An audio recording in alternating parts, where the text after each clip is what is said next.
Desde las montañas de Usme, aquí Usme Pueblo, en la Bogotá rural, esto es un nuevo episodio de Usmeando Cultura. Qué dicha poder volver a escucharnos, volver a escucharte, volver a verte. Por supuesto, aquí estoy con mi compañera Daniela. ¿Cómo estás, Dani? Bien, como muchas de las veces en las que tú y yo nos encontramos cansada, pero una semana muy gratificante porque ya casi salimos a vacaciones. ¿Tú cómo has estado? ¿Qué tal tu Bien, semana? bastante ocupada también esta semana, pero eh, vamos andando. Y espero que también allí los oyentes, los que nos ven, puedan comentar qué tal ha sido pues esa semana. Y a propósito de nuestros especiales, hay un especial muy interesante el día de hoy, que ha sido como los especiales del mes. Y pues básicamente los hemos titulado como Hablemos de Política. Y queremos hablar, pues, por supuesto, de las próximas elecciones, segunda vuelta presidencial, en la cual quedaron dos candidatos. Yo antes de entrar a hablar un poco de los dos candidatos con mi compañera, pues me gustaría hacer como un balance general, preguntarte cómo viste generalmente esta segunda vuelta y ya entramos como en particularidades. Bueno, esta segunda vuelta la vi particular, diría, porque, bueno, es indispensable mencionar que debido a la coyuntura, todos y todas tenemos que hablar sobre esto, ¿no? Yo creo que reafirmo nuevamente la posición al decir que el voto debe ser público, el voto debe discutirse, hay que generar espacios de discusión en donde dialoguemos en torno a las propuestas políticas de los candidatos y no necesariamente frente a otras discusiones que muchas veces no vienen al caso. Y justamente de eso quería hablar, como con ese análisis de la coyuntura. Todos conocemos perfectamente cuáles fueron los resultados. Fue sorpresivo para mí, he de confesarlo. Yo sí pensé que iba a ganar, no sabía si iba a pasar a segunda vuelta de las Priella, pero pensé que tal vez ganaba Cepeda en primera. Lo que no me esperaba era que quedara en segundo lugar con una gran diferencia de votos, ¿no? ¿Cuál fue casi la cantidad de votos? 700 y mil y pico. Es bastante, Sí. ¿no? Y es muy diferente la situación tal vez que estábamos presentando hace 4 años a la que hoy día estamos presentando. Además de todas las polémicas que han habido alrededor de los símbolos patrióticos, ¿no? Además muy cercano al mundial y todo lo que hay alrededor de eso, pues imagínate cómo está el país. ¿Cuál es tu análisis, así como en brevedad? Pues yo, la verdad, sorprendido, no esperaba que de la Espriella, un personaje tan cuestionable como de la Espriella, sacase tan semejante votación, pero pues a reconocer que pues pierde, digamos, la izquierda, la derecha se une y la izquierda medio se dividió, Ujú. ¿no? Porque la derecha no le votó a Paloma, en absoluto, la derecha fue a votarle a Iván Cepeda, fue a votarle a Abelardo de las Priella, perdón, y por supuesto la izquierda sí se divide un poco como en las tibiezas de Fajardo, de Claudia López, ¿no? Y yo no sé, y finalmente concentrar en el pacto histórico, pero aunque no le fue mal a Cepeda. Lo que se viene es realmente una primera vuelta apretada. Vamos pues aquí a hacer un análisis de ambos candidatos, un poco biográficos, estructurales, políticos, históricos, precisamente para que usted decida por quién votar en esta segunda vuelta. Pero por favor salga a votar. Claro que Esa es sí. como la invitación. Salga a Salir a votar y votar. lea las propuestas. No, no importa por quién vote, pero sepa qué es lo que en realidad están proponiendo los candidatos. Entonces yo tengo un breve perfil biográfico de los candidatos, Me parece perfecto. como para entrar en calor. Entonces decimos Abelardo Gabriel de la Espriella Otero, nació en el 1978, es abogado penalista, empresario, estudió Derecho en la Universidad Sergio Arboleda y se hizo conocido pues, por representar a clientes de alto grado, como narcotraficantes y ex paramilitares. Bueno, durante años desarrolló su carrera principalmente en el sector privado y pues fundó su propia firma de abogados en este momento. Se llama de las Priella. ¿Tiene trayectoria política? No, no registra trayectoria política de ninguna índole, sencillamente pues ha sido abogado, se ha dedicado a defender. Que eso me parece sorprendente como en esta primera vuelta queda en primer lugar cuando No ha sido edil. no ha tenido participación política de ninguna índole. Sí se había escuchado un par de escándalos, ¿no? Como abogado, pero nunca como político. Tenemos a Iván Cepeda. Iván Cepeda Castro nació en Bogotá en 1962, es filósofo, defensor de derechos humanos y político.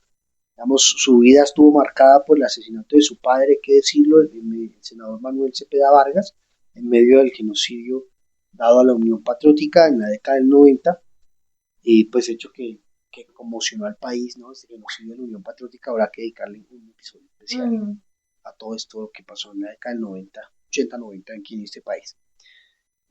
Obviamente, pues Cepeda ha estado exiliado debido a las amenazas que ha recibido por parte de ciertos grupos. Fue representante a la Cámara entre 2010 y 2014, senador desde 2014, y de ahí pues ha participado activamente en procesos de paz y se ha convertido en una de las figuras, por supuesto, más visibles de la izquierda colombiana. Mencionar también la participación que tuvo con el reciente caso de Álvaro Uribe Vélez, ¿no? Eso es, creo que una de las cosas que a mi parecer llaman la atención como candidato o como precandidato para el pacto histórico, Sí, con el caso de Álvaro Uribe Vélez, que quien termina denunciando lesiones de Cepeda. así es. Aquí, bueno, básicamente en resumen, tenemos un Abelardo de la Espriella, abogado, penalista, pues convertido casi que en una figura de la derecha, ¿no? El tigre. Y pues tenemos a un Iván Cepeda, un poco más calmado, un activista de derechos humanos, pues convertido también en un líder político de la izquierda enfocado en paz y justicia social. Ahora me gustaría que evaluáramos un poco la agenda de los dos candidatos, un poco un balance de los dos candidatos. Les voy a dar como un balance general y luego entramos en uno específico. En materia de seguridad, Abelardo de la Espriella, por supuesto, al ser un candidato de la ultraderecha, propone una mano dura, un fortalecimiento militar, va a dar fin a la paz total y obviamente pues ha dicho que ahora va a terminar con la JEP, la Justicia Especial para la Paz. Iván Cepeda continúa las negociaciones de paz, está enfocado pues en derechos humanos y por supuesto se focaliza en la reparación de víctimas. Yo quisiera hacer un stop aquí, quiero escuchar lo que tienes por decir como en este tema de seguridad.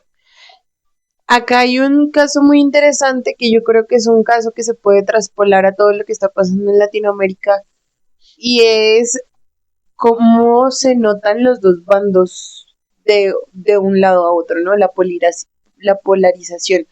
No estamos hablando de un Fajardo Cepeda, no estamos hablando de una Paloma Abelardo, que pueden tener más cercanía política, sino que estamos hablando de los dos polos opuestos. Y yo creo que aquí es cuando entra en discusión sobre por qué hay que salir a votar, porque es un momento decisivo, no estamos como en un punto medio, como de a quién escogemos, porque sus propuestas son muy parecidas, sino lo contrario, son completamente opuestas. Entonces, con el tema de seguridad, para las personas que tal vez todavía no saben muy bien cuáles son las implicaciones de acabar con la paz, yo quisiera que nos contaras, Mateito, sobre cuáles son las consecuencias de acabar con la Justicia Especial para la Paz, cuáles son las consecuencias de acabar con la paz total acá en Colombia. Bueno, Colombia es un país que ha estado en guerra desde su independencia. Y tristemente nos hemos comprado las guerras y nos las hemos pagado con los mejores postores que encontramos. La guerrilla encontró sus mejores postores, con sus ideologías, por supuesto, pero en el narcotráfico. Y allí se encontraron con también, por supuesto, los paramilitares, los contraguerrilleros y, si vamos más atrás, pues liberales y conservadores, en esa mal llamada históricamente patria. Desde el gobierno de Santos, realmente, se empezó a intentar la paz con FARC. Pues se reanudó esos intentos de paz con FARC. Sí, porque ya se había Se habían intentado y habían fracasado muchas veces. Sí, claro, la silla vacía de Pastrana y todo este tema. Pero se reanuda y hay como un punto de inflexión porque se crea este organismo de la Justicia Especial para la Paz. Allá voy. Y es decir, vamos a justiciar y a reivindicar la guerra partiendo de la paz.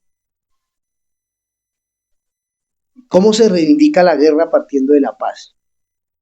Escuchando a las víctimas, guardando esas memorias y reparando, no haciendo más daño. La Justicia Especial para la Paz, la JEP, brinda realmente los informes más honestos y sensatos de la guerra, la cruel guerra en Colombia. Tanto en el periodo del narcotráfico como en el de la gran violencia con V grande, como los periodos, por supuesto, posteriores. Justicia Especial para la Paz es reivindicar esas víctimas, hacer visibles a esos victimarios y llegar a una reflexión, ¿no? El trabajo del filósofo es reflexionar. Cuando no se reflexiona, se condena la ignorancia y se condena la impulsividad. Y por las impulsividades tenemos guerra. Entonces, la propuesta del señor Abelardo es callar las víctimas, defender o ocultar realmente algunos victimarios y solo condenar los que nos convienen por discurso político y no permitirle a Colombia una reparación, si bien no real, pero al menos simbólica, emocional, porque somos emoción, materia de alma y espíritu, diría Hipona. Entonces no podemos permitirnos que eche en saco roto, eche a la basura los intentos. Claro, truncado, la paz total es un mierdero, estamos de acuerdo, pero hay un intento. Pero si se sigue resguardando una Colombia en la guerra, vamos a estar cometiendo los mismos errores de hace 100 años, 200 años. Y acá de fondo hay un tema bien interesante y muy simbólico, y es que el otro candidato, que es Iván Cepeda, pues es víctima del conflicto armado también, ¿no? Porque su padre lo asesinan siendo militante de la Unión Patriótica, y pues Iván Cepeda termina siendo una de las víctimas que hace parte de estos diálogos también de los procesos de paz que se vienen llevando a cabo desde La Habana. Y eso termina siendo muy simbólico, creo yo, que termina siendo muy simbólico decir cómo podemos construir un país respaldado por un candidato,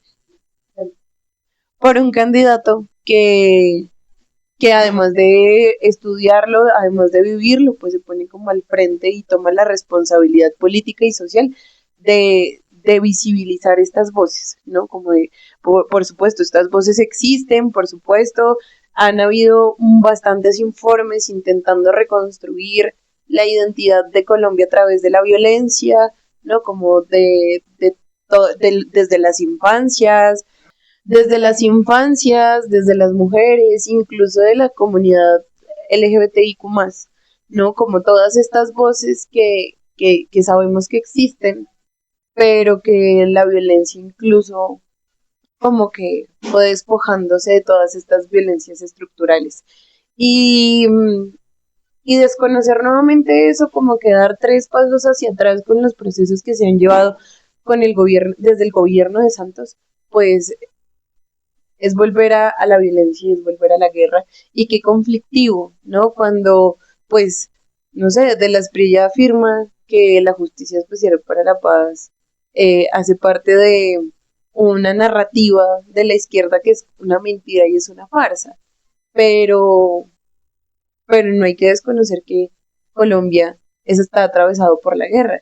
Y hace poco con mis estudiantes justamente hablábamos como en un espacio de esparcimiento sobre eso, y alguien llegaba como a esa reflexión y decía como pues en realidad creo que todos conocemos a alguien o nosotros o nuestras familias en algún momento han estado atravesadas por la guerra.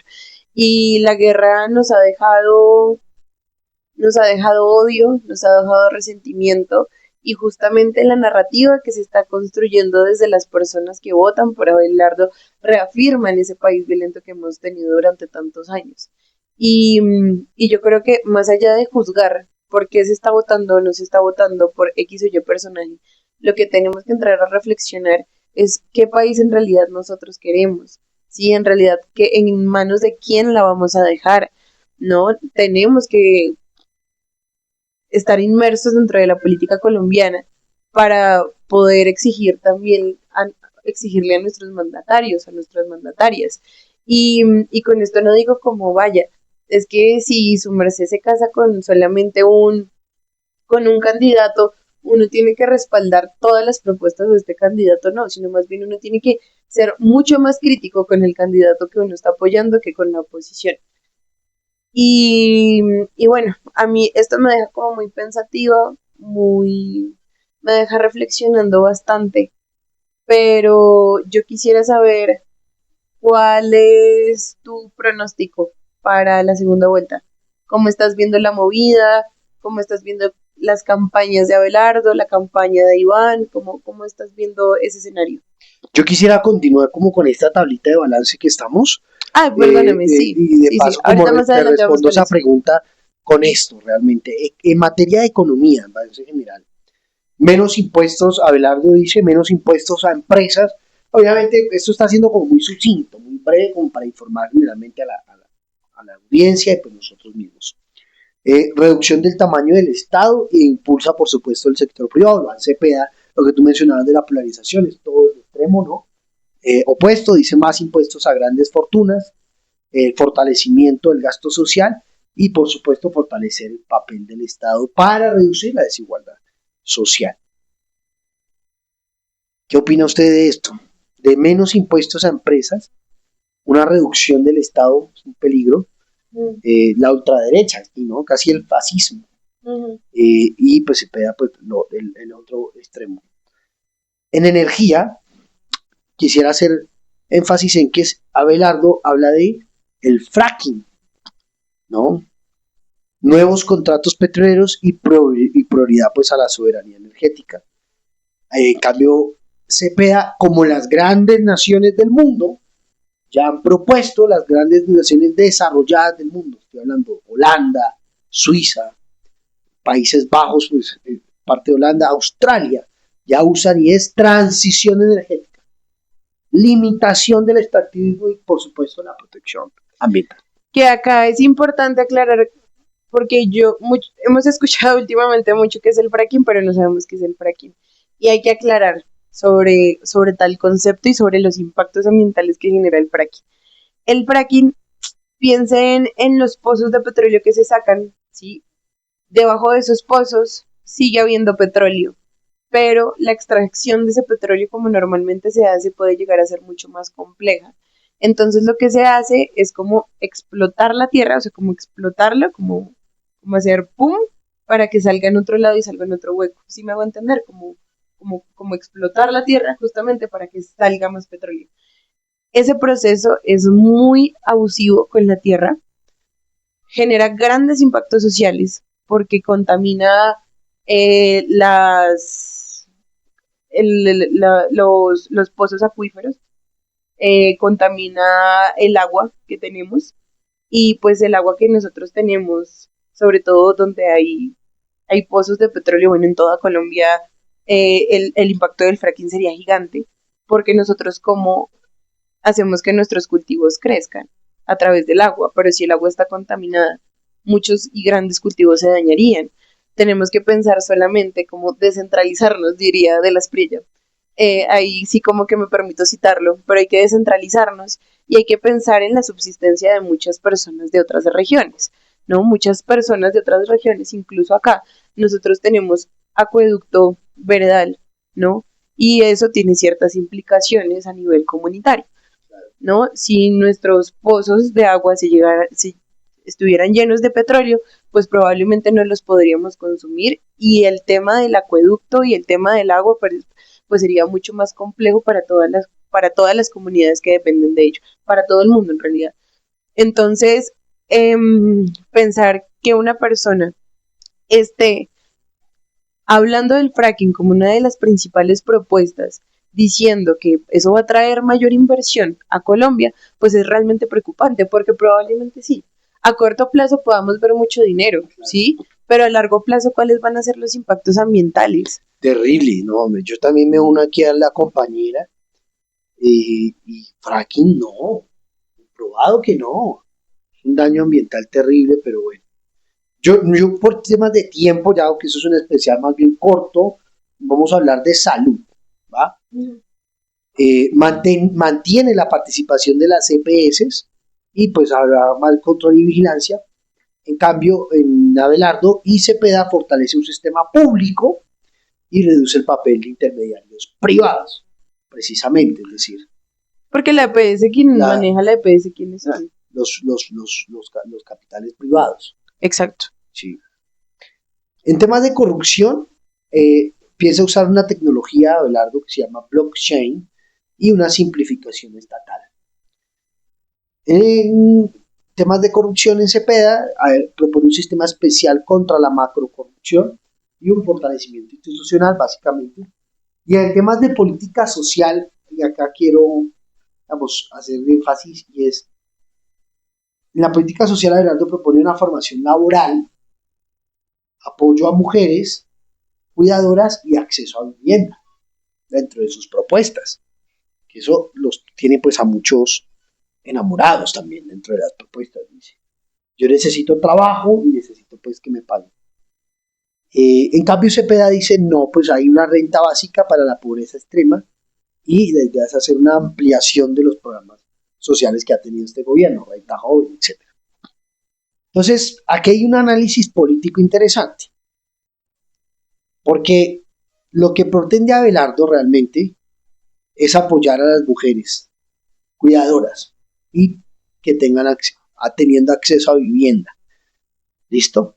Esas viviendas van a ser construidas, seguramente viviendas de interés social, en zonas que seguramente serán aledañas al centro de Bogotá o al centro de las grandes ciudades y serán construidas por las manos de aquellos obreros que seguramente pues vivirán en esas mismas viviendas. Contemplen ustedes el siguiente panorama. Si hablamos de ampliación en el sector de vivienda, hablaríamos entonces también de ampliación en la producción de vivienda, lo que por supuesto va a beneficiar a ciertos sectores privados de construcción. Se ha demostrado que esas son las contratas que hacen los alcaldes con aquellos, o los presidentes con aquellos sectores. Ahora bien, hace énfasis en las mujeres cuando ha demostrado públicamente ser pues, un misógino, machista, y quiere ganarse el electorado femenino mostrando fotos de sus piernas y creo que digamos como haciendo alusión a sus partes, no sé si íntimas, pero como su parte alta, como para reservarnos la opinión exacta. Bueno, en cambio Cepeda dice hay una renta básica para la pobreza extrema que ha disminuido considerablemente con este gobierno. Entonces, el discurso de Abelardo conecta con quienes, digamos, consideran que el principal problema del país es la inseguridad y no la educación.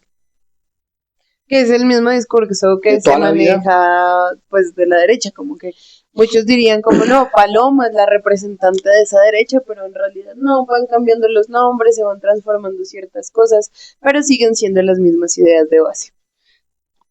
Yo creo que si el votante piensa que los problemas principales de Colombia de verdad han sido la seguridad, el orden público, el narcotráfico y el crecimiento económico, probablemente pues dirá que la derecha será su mejor opción.